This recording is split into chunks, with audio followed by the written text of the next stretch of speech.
Howdy doody time, howdy doody time. That's for you old folk out there. It's howdy doody time. It's howdy doody time. And if you don't remember, Howdy Doody was a puppet. But anyway, Terrified me. I by the way. digress. Welcome to Anyways. Denim and Pearls. My name is Brian I'm Swanson. And I'm Dr. Michelle Moroz. We are Denim and Pearls. We're business casual With pearls of wisdom. from the porch. We've been gone for a while and we remembered it all. That's amazing. So what we're going to talk about today, I can't do Bon Jovi. You're going to have to do it. Oh, we're living on a prayer. Take my hand. We'll make it, I swear. Okay, And only smokes. You are not karaokeing that. Sometimes it doesn't feel like it. No, because to sing it, you got to go loud. And I'm not going to blow speakers for this. So anyhow, welcome back to Denim and Pearls. It's been crazy the last few weeks. There's either a full moon or something. It's a permanent full It's moon. a permanent full moon. Solar flares, cats and dogs living together. It's just chaos. I feel like, no, it's from Ghostbusters. Right? Yes. It's chaos. There's cats and dogs living together. Yes. Our lives have been, whoop, there it is. I was going to say, not turned upside down, not really, but Just, whoop, they've just been detoured for quite a bit. Awkward turtling. It's just weird. So living on a prayer, what are we talking about? Well, what I'm thinking about when I think of living on the prayer, sometimes there's things that are happening in your life where you're like, I'm done. I can't do this anymore. And then if you sit there for long enough, you realize life is going on without you. And so living on the prayer, and what we say in the intro of this paragraph, whatever it says, sometimes you have to just go with good intentions and a prayer that everything will be all right. Or as Brian said, we're going to jump in the deep end. Yes. Well, jump in the deep end, but I'm also thinking, I actually took that to another level once you started talking. Did you ever do like a 14-meter platform dive? Yes. You know those? Yes.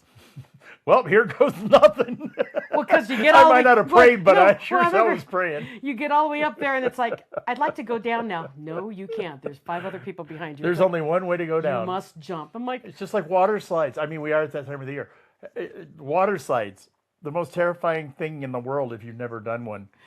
And it's like you get all the way to the top, and it's like, I want to turn around. Well, no, you can't. There's only one way down. one way down. And believe me, it's a whole lot easier just to go ahead and jump on the slide and go than it is to You can't. walk back down. I'll say you can't go back down because there's people on the ladder behind you. Uh-huh. And so that's the good intentions. My good intention is to go and pray that nothing bad happens while I'm going. And that's really kind of how we've been living right for the past several months. It's just we never know what's coming around the corner. And don't you feel that way? What's coming around the corner? I have no idea. But you go with some good intentions and a prayer. Well, we constantly have talked about, we got to do what's right for us. We got to stay within our standards and our morals and our ethics and whatever is our goals for our business or whatever. We have to stay within those parameters. But we also sometimes we just have to throw our hands up in the old, Carrie Underwood, that's what we should have called this. Jesus take the wheel. Yeah, we should have. Because that's really what we're doing. I mean, I'm going through, we had talked about it before in the previous shows about my dad with my father-in-law with dementia and everything else. Well, it's now a 24/7 thing, okay? Yeah, not 24/7. Did you catch that? Yes, 25/7. Yes, I'm not illiterate, but, well, some days. But it's one of those things, it's constant, and it's go, go, go, go. And it's not that it's a hard thing, because after a while of taking care of him, what I've realized is a lot of it becomes habit. And it becomes, how are you going to move him? How are you going to do this? And you know exactly what pattern it's going to take to get up out of the chair, get him out of the chair, get him to the bathroom, different things like that. Becomes routine, so it becomes easy. Easier. If you want to call it easy. But then what I realized too, and I told you, it's not that I necessarily need a vacation. I just need a time to decompress. To turn your brain off. Yeah, because you're constantly on go. On high alert. You're on high alert. You're constantly on go. You're constantly thinking of him and all these other things that are going into it. And it's like being in a networking group for 25/7 for 3 months. On. You're constantly just on.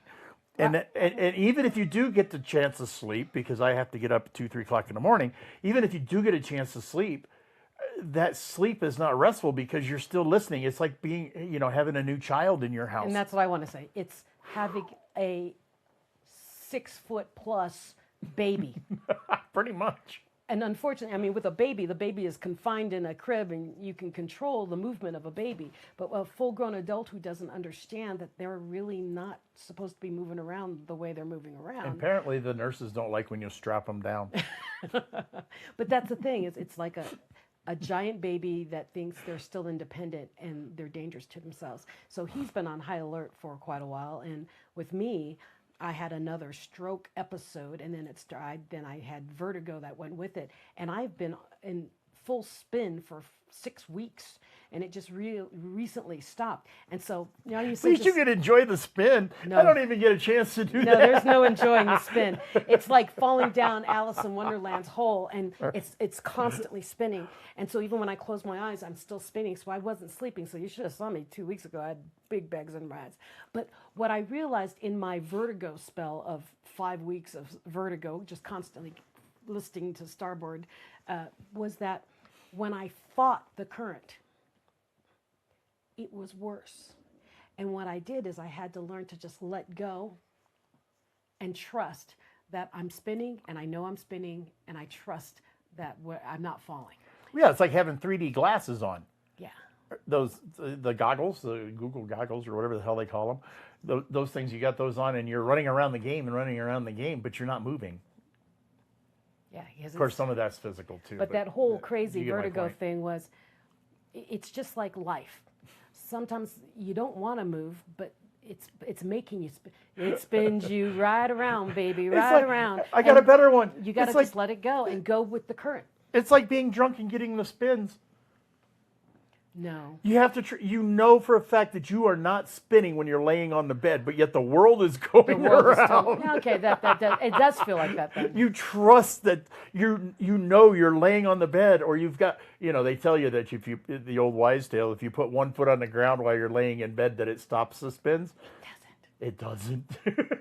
For all you young folks out there I who haven't had weeks experienced that that I yet. did not sleep because I slept on the couch and I kept my foot on the ground, because on my bed I cannot reach the ground. But on the couch I slept and I kept my foot on the ground, and all it did was give a pivot point for the spin. I mean, I was like, I'm so tired, but I refused to stay down, and so I would give myself, was that Demerol? No, was that the anti-nausea pill? When people take them when they have motion sickness. Oh, Dramamine. Dramamine. I was taking the motion sickness pills and functioning, and it was like, I'm on a cloud, I'm not really here, but I'm trying. And that's how life is. Sometimes you don't know where you're going, what's happening. You just got to trust that, take that step and keep going. Well, also in this, living on a prayer, we're talking about just kind of jumping off into the deep end, or throwing your kid in the deep end to swim. To learn how to swim. That's how I had to learn. But anyway. That's how I learned. Living on a prayer, what else happens when all of these things happen in our lives? It has changed my schedule like there's no tomorrow. I have to figure out a time when I'm going to mow the yard, because either the wife has to be home, or the kid has to be home in order to watch the father-in-law and stuff like that. I have to make those adjustments on a daily basis on what's going to happen. And then when Julie takes off all day and she has to work and actually go to an event or do things like that, it's me.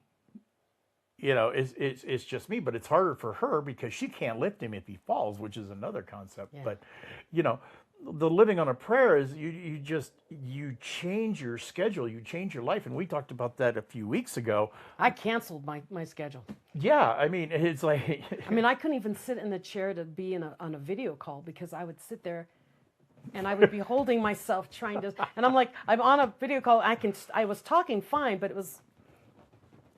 Oh, geez. Did you see me moving? Yes. Okay. I need to get off of this. But that's the crazy thing about it is, what I thought about was what you and I have just experienced over the past several months and are still experiencing is change happens, and you've just got to be ready to be able to go with the flow. So for those of you, this might be for those of you who are very rigid rigid in your schedules and how you do things. There will be a time in your life, hopefully not too soon, where you lose all control of what's going to happen, and you need to make decisions and decide, am I going to do this or that? No, I always do this. Well, no, this is not going to happen anymore. Not that way. You're going to have to find another way. So what we're basically sharing with you is learn to be flexible. Learn to laugh at the things that are happening that could be quite traumatic in your world, and learn that it's okay to not have control. And that's basically what we both have learned. It's okay not to have crazy control, because his father-in-law, you don't know what his mood's going to be by day, you know, minute by minute. Minute by minute. I mean, I write him every morning to, how's your father-in-law? Because depending on how his father-in-law is, depends on what's going to happen the rest of his day.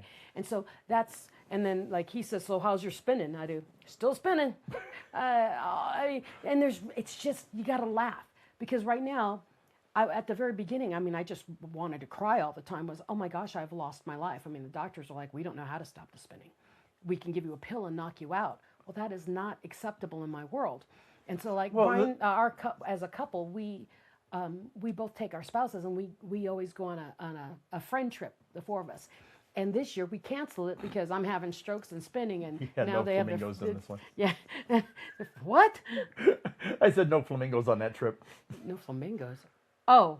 No upside down pineapples on that trip. Yeah. No, don't even mention that. That was on a whole. If you know what those things are, we didn't, and we were on a cruise, and we did not know what all that meant.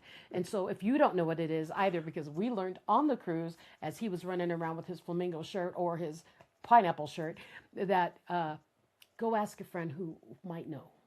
Yeah. Because we learned the hard way, and then we just laughed about it, because what else are you going to do? You just got to laugh. And so sometimes life gets hard, and that's okay. Just keep moving, live on a prayer. Just keep going, because soon it will eventually mellow out, or you'll find a whole new normal to adjust to it. Well, you know the old saying, there is no such thing as normal.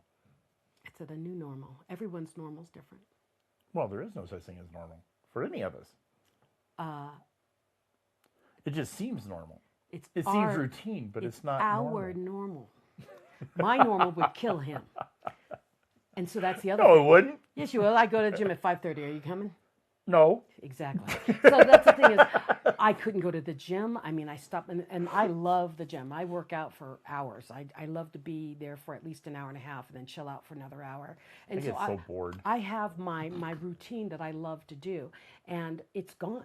I cannot function. I cannot go alone, because if my blood pressure goes high, it throws the vertigo into full spin, and then I can't get home.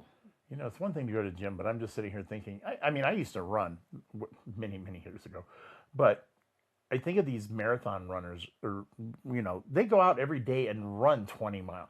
Where do they find the time? If you want to, you find a time.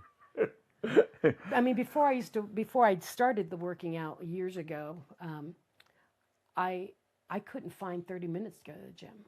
But now I have a full 2-3 hours that I can just hang out and do whatever I want. You create the time when you want it. Well, my sister, that's her daily routine. If it means enough to you, you will find the time for it. And now let's do that. If you want to go into that, finding the time. Now, like in my world right now, I told Brian, I'm letting people go out of my life. I'm letting things go out of my life, because I only have so much energy of upright and steady. I'm waiting for the ball to drop. Yeah, upright and steady. So I portion my time wisely with the people I want to spend with. And so it's actually helped me see where I was just spending time and not actually enjoying that time. So. Oh, yeah. I mean, that you just made me think of people who get stuck in routines of going to networking groups. And they always ask, the question always comes up. I mean, I ask the same question. When do you leave? When do you not leave? Why do you stay? Why do you not stay? In the networking group. In the networking group. Yeah. You get into that thing, and you're seeing, but you're trying to build your business, but you're seeing the same people on a constant everyday base or every week basis over and over again. Then you go to another networking group, and 80% of those people are the same people you just left in the other networking group. So when do you stay? When do you leave? Should I stay or should I go? Should I stay? Should I go? Yeah. And do, you to need be to or not to evaluate. be. You need to evaluate those kind of things. See where you're losing time in your day. I mean, I stopped going to networking groups because I realized I would go and then we would have our whole meeting and then we'd stand around and talk and then someone would say, oh, let's go do something else. And let's have our one-on-one. And I would lose 5 hours in the day. And I'm like, Not I just accomplishing wasted anything. a whole day. Well, we live an hour away from civilization. So, I mean, it would take me so long to get home too. And I'm like, I just lost the whole day and I'm so exhausted. Now I can't even do what I'm supposed to do. And so I started pulling out of the things that were not serving me. So look at your world. Living on a prayer. How much do you want to pray? Every day. For the things I want, things I like, being grateful. I was thinking today for some reason, I had this feeling that we were going to hit about 15 minutes and we just did. Oh, okay, good. So I think that's perfect. Yeah. So It just feels right. It feels like we got our point across today. What do you guys living think? on a prayer. Nobody's talking to us today. Eric must be on vacation. Oh. Thing is we're also live. They're used to us coming on the week at the end of the week, and we're right in the middle of the week. What is today? Today's Tuesday. Oh, Monday. Oh, shit. Yeah. I forgot. I actually thought it was Friday. Oh, so if you are Tells you what everything's been like when you can't remember what day it is. I was convinced all day today, all morning. I had it in my head. It was Friday. Oh. And when we talked about doing that's why you a said lot, yeah, that's why I said a live stream. We might as well. Oh. So I was on Friday. I'm thinking it's Friday. No, it's only Monday. Oh, Hi, Arlene found us. Yeah, it's only Monday, and if you're in the Colorado Springs area, or if you're in the southern part of Denver, come down to the Chicken Coop in Black Forest. We're doing karaoke tonight. Yes, Monday night's chicken coop. Yeah. But well, anyways, say hi to Arlene. say hi to Arlene. Hi, Arlene. Or is that Arian? Yeah, that's No, it's Arlene. Arlene. I couldn't see if it was Arlene or Arian. It was weird. I thought it was an I or not an L. Whatever. Okay, living on a prayer. Maybe the eyes are going now. Do it every day. Yeah, got to cut down because sometimes it's just more chitter chatter than actual progress, and so choose wisely. Mm-hmm. Yeah. For sure, especially her. Yeah, she's really busy. Arlene's days, I can imagine the work that she has to do. Goodness gracious. And she comes from even further than we do. Oh yeah, she lives out in BFE. But anyways, living on a prayer. Sometimes you just got to go and have a prayer with you and just trust that everything will work out. Just good intentions and a prayer. Because we don't always have control of what life throws at us. And you've got to keep finding a new way to keep moving. My name is Dr. Michelle Moroz. I guess we're done. And I'm Brian Swanson. We're Denim and Pearls. We're business casual. With Pearls of Wisdom. From the porch. Thank you so much for joining us. And don't forget to share, like, subscribe. All those social on media things, and yeah. Subscribe at YouTube and all those lovely things. But remember, be good to yourself. Okay? Laugh. Life is too short to be that serious. Peace. Peace.